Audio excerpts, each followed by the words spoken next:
룻기를 보겠습니다. 이제 룻기는 이제 사사 시대에 있어지는 그런 일들입니다. 그러니까 사사 시대 여러분이 좀 전에 보신 것처럼 하나님 말씀에 순종하지 않았던 그런 암울한, 하나님 앞에서는 사랑을, 그들에게 신실한 약속을 위해 사랑을 행하였지만 그들은 하나님의 말씀을 순종하지 않는, 그래서 죄를 짓고 범죄하는 그런 모습들이 있었던 시간이었는데, 이때 룻기는 이 시대에 어둡고 침침하고 또 여호와를 알지 못하고 여호와를 또 믿지 않고 순종하지 않는, 또 입다의 시대의 말씀을 보면은 온갖 우상을 다 섬기는 그 시대, 그리고 엘리 제사장의 시대를 보면은 여호와 말씀이 희귀한 그 시대, 하나님의 말씀을 시원케 하는 한 그 가정의 모습을 우리가 룻기의 말씀을 통해서 살펴볼 수가 있겠습니다. 책의 이름은 이제 히브리어로 루트라고 해서 우정이라고 하는 그런 뜻을 가지고 있습니다.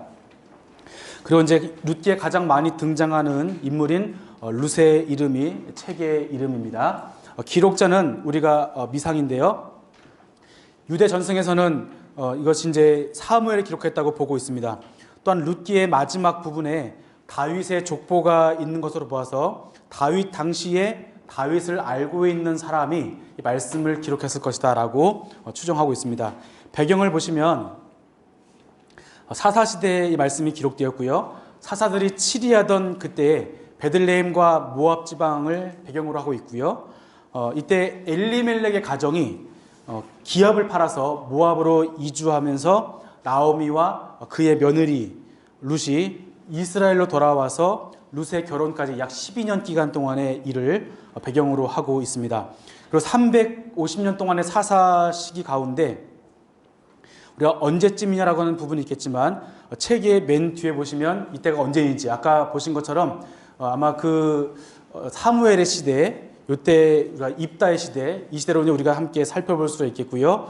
그리고 이제 룻과 보아스부터 족보를 따져보면 약 100년으로 잡는데, 그래서 룻기는 약 1450년에서 1100년 전후, 그러니까 11세기 전후로 말씀이 기록됐다고 볼 수가 있습니다. 이때가 이제 우리가 아까 그 369쪽에 본 것처럼 이때 활동했던 사사가 입다였고요. 입다의 시대와 사무엘에 가면은 제사장 엘리 시대가 맞물려 있는 이러한 시대에 이때 행하게 되었고, 입다의 시대의 말씀 보시면 아까 말씀드린 것처럼 온갖 우상을 섬겼고 여호와 말씀이 희귀한 이 시대에 하나님의 말씀, 하나님의 마음에 또 시원케 하는 이 사람의 모습들을 살펴볼 수가 있겠습니다. 기록 연대를 보시면 그러니까 BC 11세기 말에서 10세기형으로 추측을 할 수 있겠고요. 기록 목적을 보시면 다윗의 이제 그 족보에 정치적, 종교적, 도덕적으로 타락한 사사시대에 이방 여인 룻이 믿음과 순종을 통해서 언약 백성이 되고 다윗 왕가의 조상이 되는 이러한 모습을 보여줄 수 있고요. 그다음에 다윗 왕의 계보를 통해서 유대인과 이방인이 연합되게 하신 하나님의 구원 역사를 볼 수 있습니다. 그다음 하나님의 말씀이 기록되고 나서 가장 이제 어떻게 보면은 우리가 뭐 이방이 나누는 그런 시기가 훨씬 빠른 시기임에도 불구하고 이 시대에 이미 하나님께서는 이방 여인을 받아주시는 이러한 모습을 볼 수가 있습니다. 그러니까 라합 같은 경우도, 기본 족속 같은 경우도, 그리고 본문에 있는 룻 같은 경우도. 중요한 것은 이스라엘은 혈통적인 그러한 족속이 아니라 하나님의 말씀에 돌아오는 이러한 신앙 공동체인 것을 다시 한번 살펴볼 수가 있습니다. 그리고 중요한 것은 이 룻의 모습을 통해서 이제 룻기의 말씀에 뭐가 있냐면은 기업 모르는 자의 이러한 말씀이 있는데, 이걸 통해서 결국에는 우리의 모든 것을 회복하여 주시는 예수 그리스도의 그런 모습을 우리가 한번 살펴볼 수도 있습니다. 기업 물을 자가 무엇이냐면, 성경에 이제 기업 물을 자에 대한 말씀이 많이 나올 것 같은데 많이 안 나옵니다. 우리가 아는 기업 물을 자는 있는 것처럼 가난한 자들이 땅을 팔아서 찾아주는 것, 이것이 이제 기업 물을 자고요. 또 가난한 친족이 종으로 팔렸을 때 그 사람의 몸값을 주고 다시 회복시켜 주는 것, 그리고 친족이 후사가 없을 때 미망인과 결혼을 통해서 그 친족의 대를 이어주는 것, 그래서 오난 같은 경우 이제 그런 경우가 있었죠. 이걸 보면서 이제 수혼법과 기업 물을 자의 법이 굉장히 많이 헷갈립니다. 그렇지만 이 수혼법은 기업 물을 자가 수혼법이 아니라 수혼법은 기업 물을 자의 법 중에 그냥 단 그 중에 하나라고 하는 거예요. 이제 룻기에서는 이제 수혼법이냐 기업 물을 자 했을 때 룻기는 기업 물을 자의 법으로 땅을 회복시켜 준 것을 볼 수 있겠고요. 그리고 이제 이게 중요한 건 뭐냐면 이 모든 것은 단 하나입니다. 뭐냐면 여호와께서 기업해 주신 그 땅을 지켜나가는 겁니다. 그렇기 때문에 만약에 이 친족이 종으로 친족이 후사가 없을 경우 미망인과 결혼하여서 친족의 대를 이어주는 것은 무엇이냐면 그 기업의 뭘 지키기 위해서요? 땅을 지키기 위한 것이기 때문에 수원법조차 목적은 무엇이냐면 여호와께 주신 그 기업을 지켜나가는 거예요. 왜냐하면 이 기업을 누가 주셨으니까요? 하나님이 주셨으니까 이 기업을 함부로 할 수 없고, 이것이 형제가 가족이 우리 옆에 친척이 어려움 당하면 그 땅을 빼앗는 것이 아니라 그때 이 친척을 도와주면서 그 친척의 가문을 세워주는 이런 것이 바로 기업 물을 자의 법이라는 것을 우리가 한번 이제 생각을 해보면 좋겠습니다. 자, 첫 절과 끝 절을 보시면 사사들의 시대이고요. 그리고 마지막에는 다윗의 계보가 나오면서 사사 시대의 이런 상황 가운데 다윗의 계보가 나오는 이 모습을 살펴볼 수 있는데, 이때 룻과 보아스의 모습을 통해서 하나님께서는 그들이 그토록 바라던 왕, 인간왕 다윗 왕을 준비시켜 주시는 그 모습을 룻기를 통해서 저희들이 살펴볼 수가 있습니다. 전체 보기 보시면 룻은 사장인데요. 왜 사랑일까요? 죄송합니다. 예. 답을 말했습니다. 나오미와 룻의 사랑, 그리고 룻과 보아스의 사랑, 그래서 이제 이렇게 여러분 이해하시면 되는데요. 네, 실수했습니다. 첫 번째 두 가지 기둥인데, 첫 번째는 나오미와 룻에 대한 이야기, 그 다음에 룻과 보아스에 대한 이러한 이야기로 넘어가게 되죠. 그래서 이제 우리 말씀을 들어가서 함께 말씀을 살펴보겠습니다.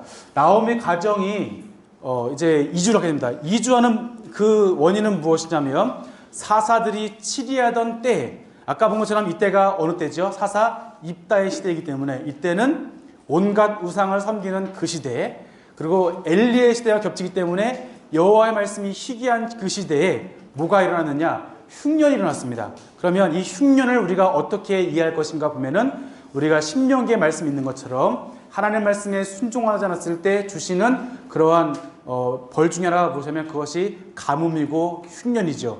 그랬을 때 이들에 있었던 흉년은 그냥 기후가 변해서가 아니라 이들이 범죄였기 때문에 온갖 우상을 섬기고 하나님의 말씀에 순종하지 않았기 때문에 일어났던 흉년이라고 하는 것이죠. 그런데 이때 유다 베들레헴의 한 사람이 그의 아내와 두 아들을 데리고 어떻게 했습니까? 모압 지방에 가서 거류하게 되었다는 것이죠. 사실 이 모압 지방이라는 지역은요, 이스라엘 백성이, 모압의 사람들은 여호와의 총회에 들어올 수 없는 사람들이죠. 때문에 하나님께서 정말 싫어하시고 미워하시는 족속이지만 그 땅으로 돌아가, 하나님의 백성이 하나님께서 가지 말라고 하셨던 그 땅, 여호와의 총회에 들어 못하는 그 백성으로 가는 것인데, 그 가는 목적이 무엇이냐면 흉년을 피하기 위해서 간 거예요. 만약에 이들이 흉년이 났으면 마찬가지로 이들이 하나님 앞에 회개를 해야 되겠죠.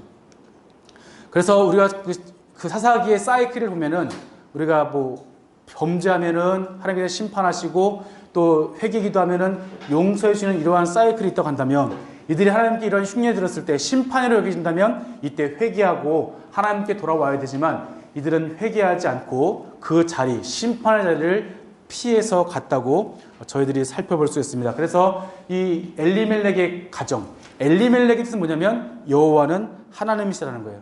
자신의 이름이 여호와 하나님이에요. 그러면 이 심판의 때 자신의 이름이 여호와는 하나님이시라고 하는 그런 뜻이 있다고 한다면, 하나님을 우리가 인식하고 하나님의 말씀대로 돌아와서 그 말씀에 순종하고 회개하고 자복하고 다시 이 재앙이 떠나가기를 하나님께 간구했지만, 이들의 선택은 이 심판에 있어서 회개보다는 심판을 피하는 것에 있습니다. 엘리멜렉의 이름이 하나님께서는 왕이시다는 이름이었지만 이들은 그 고향을 떠나버립니다.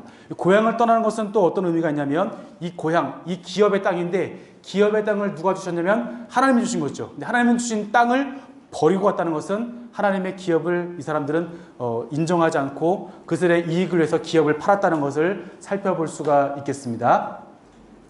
목적지로 삼은 이 모압의 문제점은 모압 왕 발락이 발람을 통해서 이스라엘을 저주토록 했던 이러한 민족이 바로 모압 족속이기 때문에, 또 하나님께 백성들이 시딤에서 모압 여인들, 그러니까 이 모압 왕 발람의 이러한 모습을 통해서, 발락을 통해서, 이 발람을 통해서 하나님의 백성들에게 저주를 하니까 발람이 저주 않고 오히려 축복을 하니까 이제 발람이 술수 서가지고 음란케 하는 거예요. 바알 부올 사건이 이때 이루어지게 되는데, 이러한 사건을 통해서 하나님께서는 이제 이들 가운데 다시는 여호와의 총회에 들어오지 못하게 하는 이러한 벌을 내리신 것을 볼 수가 있겠습니다.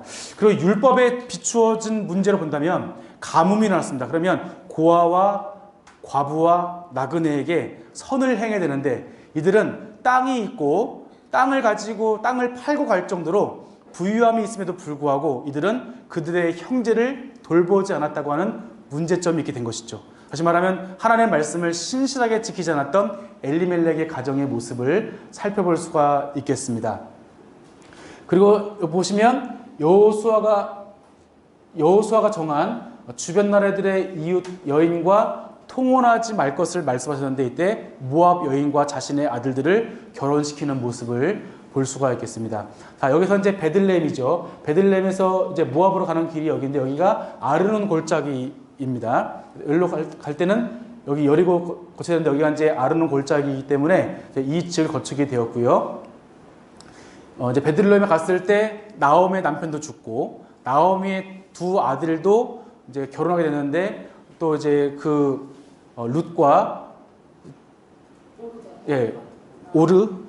오르바 결혼했는데, 근데 이 이제 아들이 기럯과 말론이 죽게 되었죠. 그리고 이제 그 룻과 두 며느리가 있을 때 룻이 이제 나오미가 그 며느리에게 가라고 하죠. 그렇지만 오르발은 가게 되었고, 룻은 가지 않고 어머니 하나님이 나의 하나님을 고백하면서 어머니께서 계시는 곳 나도 가고, 이제 그렇게 말을 하면서 룻은 나오미를 이제 따라가게 되는 모습을 볼 수가 있겠습니다. 함께 다 같이 말씀 읽어보겠습니다. 룻이 이르되 내게 어머니를 떠나며 어머니를 따르지 말고 돌아가라 강건하지 마옵소서.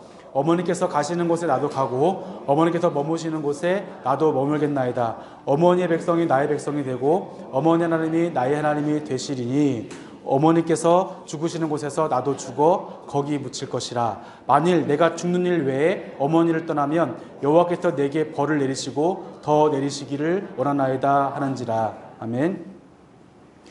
자, 이래서 이제 룻의 신앙 고백을 보면은 세 가지 고백을 하는데, 첫 번째는 어머니께서 가시는 곳에 나도 가겠습니다. 사실 우리는 이제 이사를 편하게 할 수 있겠지만 지금도 편하진 않죠. 근데 이 당시에 이사라고 하는 것은 자신의 가족을 버리고 자신이 섬기던 신을 버리고 하는 것이기 때문에, 이때의 이사는 뭐냐면 어머니께서 가시는 곳 나 가겠다는 것은 제가 저의 신을 버리고 어머니의 신을 섬기겠습니다라고 하는 그러한 고백이죠. 그래서 이제 어머니의 백성이 나의 백성이 되고 어머니 하나님이 나의 하나님이라는 그런 고백을 하게 되는 것이죠.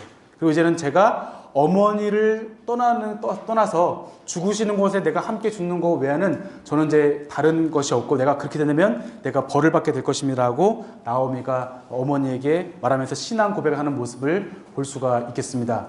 자, 이렇게 룻이 신앙을 갖게 된 원인은 무엇이냐면, 이때 분명히 이 가족이 잘못된 선택을 통해서 모압 땅에 이주했지만 어머니의 신앙을 모습 보고 룻이 하나님께 돌아온 것을 우리가 한번 생각을 해볼 수가 있겠습니다.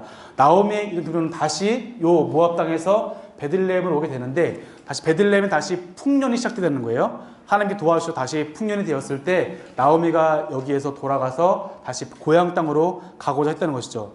아까 그 아르논 골짜기, 아까 그 지도개간 보셨을 때 그 어마어마한, 이제 이것이 이제 아까 지도개간하신 김성희 목사님이 직접 찍어 오신 사진인데, 이렇게 이것이 이제 큰 계곡이, 협곡이 있겠죠.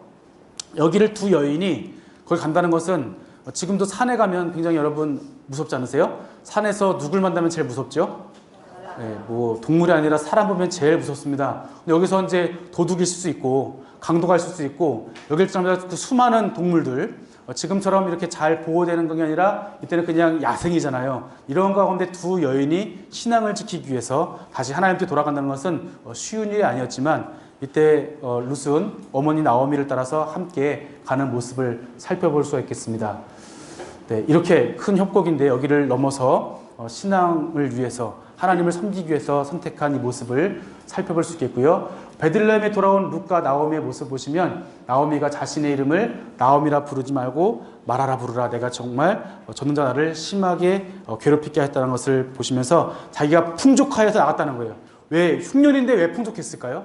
아마 자신의 재산을 처분했겠죠. 아니면 자신의 재산이 있을 때 이 재산을 이웃들에게 주지 않으려고 이 풍족한 가운데 떠났을 수 있어요. 그렇지만 그곳에 모압 땅에 간 이후로 모든 재산을 다 잃어버리게 되었고 이제는 빈털터리로 돌아오게 되었다는 것이죠.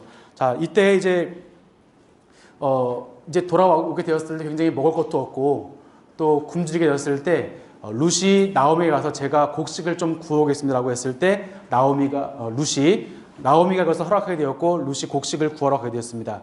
이때 보아스의 밭에서 일하는데 이때 나오미의 남편 엘리멜렉의 친족 유력한 자 보아스의 집에 가서 우연하게 일을 하게 되었다는 것을 볼 수 있는데 가만히 보니까 이 사람이 요청하기를 제가 곡식을 좀 죽게 해주세요 라고 해서 곡식을 죽고 있는데 2장 8절 말씀에는 그 보아스가 무엇이냐면 저 여인이 누구냐라고 말했을 때 저 여인이 이러이러해서 죽게 했는데 저에게 이렇게 죽게 제가 허락을 했습니다라고 하니까 그 여인에게 죽게 하고 이제 룻에게 가서 너가 이제 밥 먹을 때는 나와 같이 와서 같이 먹자 우리 일꾼과 함께 밥을 먹으라라고 하면서 이렇게 하게 되었던 것이죠. 그러면 이 룻이 이 밭에 있는 곡식을 주울 때 이것이 바로 레위기에 있는 신명기의 말씀 고아와 객과 나그네에 대한 이러한 말씀을 지켜나가는 모습을 볼 수가 있습니다.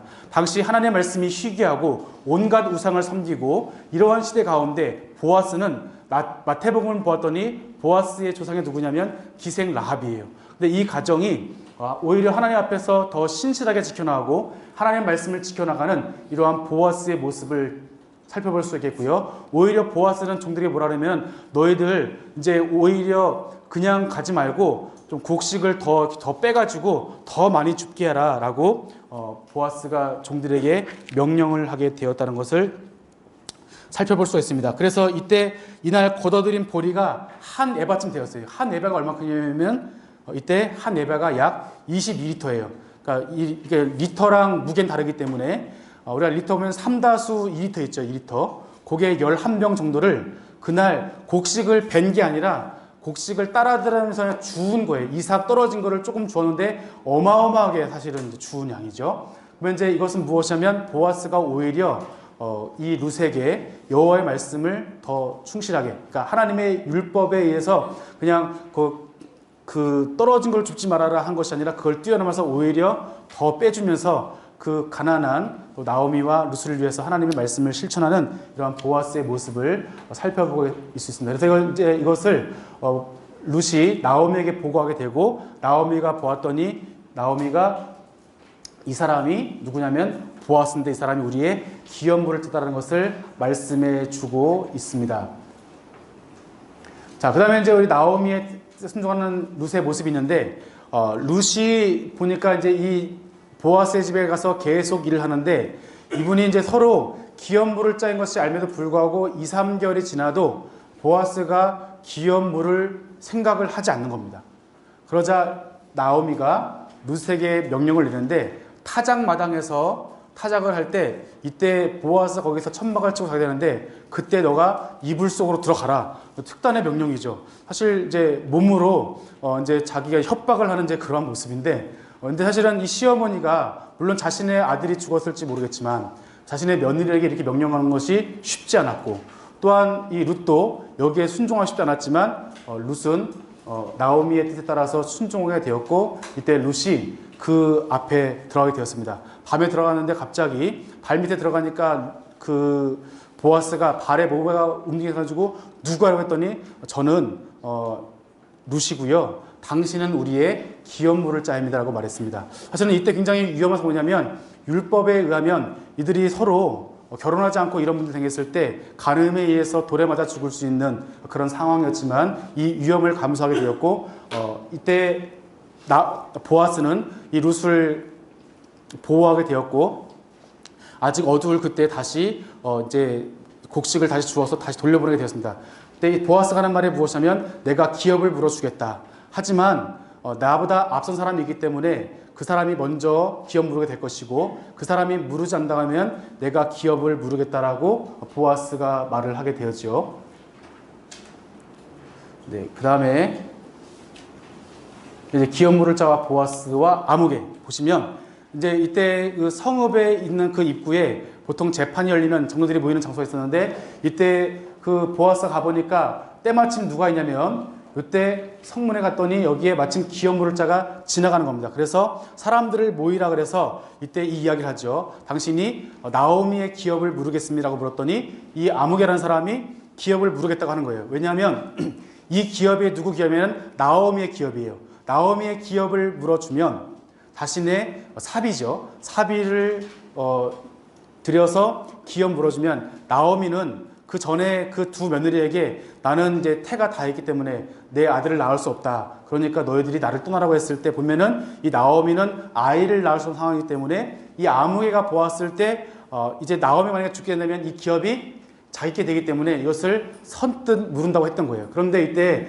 보아스가 뭐라 그러냐면 그러면 이때 물으는 것이 나오미에게 물은 거잖아요. 나오미에게 있는 그 룻의 것을 물어줘야 된다. 다시 말하면 룻은 아직 젊기 때문에 룻이 이것을 물어주게 되었고 룻이 누군가와 결혼하게 된다면 이제 이 기업이 이 아무개라는 사람은 기업을 실컷 물어주고 땅을 빼앗기는 상황이 되기 때문에 나 못 물으겠다라고 한 거죠. 그래서 신발을 벗어 던져서 거기서 깨끗하게 되게 되었고 그 다음에 이제 보아스가 이제 기업을 물게 되었고 보아스와 룻이 결혼하게 되어서 나중에 이제 보아스가 이제 기업을 물게 되었고 둘이 결혼하게 되었고 이제 그 족보를 보시면 이때 한번 족보를 한번 다 같이 읽어보겠습니다. 베레스의 계보는 이러하니라. 베레스는 헤스론을 낳고 헤스론은 람을 낳았고 람은 암미나답을 낳았고 암미나답은 나손을 낳았고 나손은 살몬을 낳았고 살몬은 보아스를 낳았고 보아스는 오벳을 낳았고 오벳은 이새를 낳았고 이새는 다윗을 낳았더라.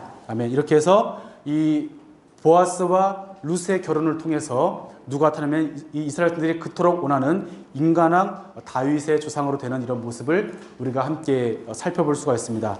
사사시대입니다. 사사시대였지만 이들이 비록 온갖 우상을 섬기고 그리고 여호와 말씀이 희귀했던 그 살았지만 하나님의 말씀을 지키지 않아서 흉년이 일어날 정도로 그들이 심판 가운데 있었지만 하나님께서는 물론 이 보아스 같은 경우는 기생 라합, 살몬이 누구냐면 살몬의 아내가 라합이에요. 그렇기 때문에 물론 이 대수가 정확한 대수는 아닙니다. 왜냐하면 성경에서는 이 족보에 생략하는 부분도 있기 때문에 아마 이게 부모님이 아니라 더 윗대에 있는 조상일 수 있겠고요. 그렇지만 이러한 기생 라합의 이방 여인 출신이었던 이러한 보아스 그리고 모압 여인 룻의 이러한 신앙 고백을 통해 돌아온 이 두 사람의 이러한 하나님 앞에 신실하게 지켜나는 이러한 모습을 통해서 하나님께서는 그들이 그토록 원하는 인간왕 다윗을 진별시켜 주시는 그런 모습을 저희들이 함께 살펴보았습니다.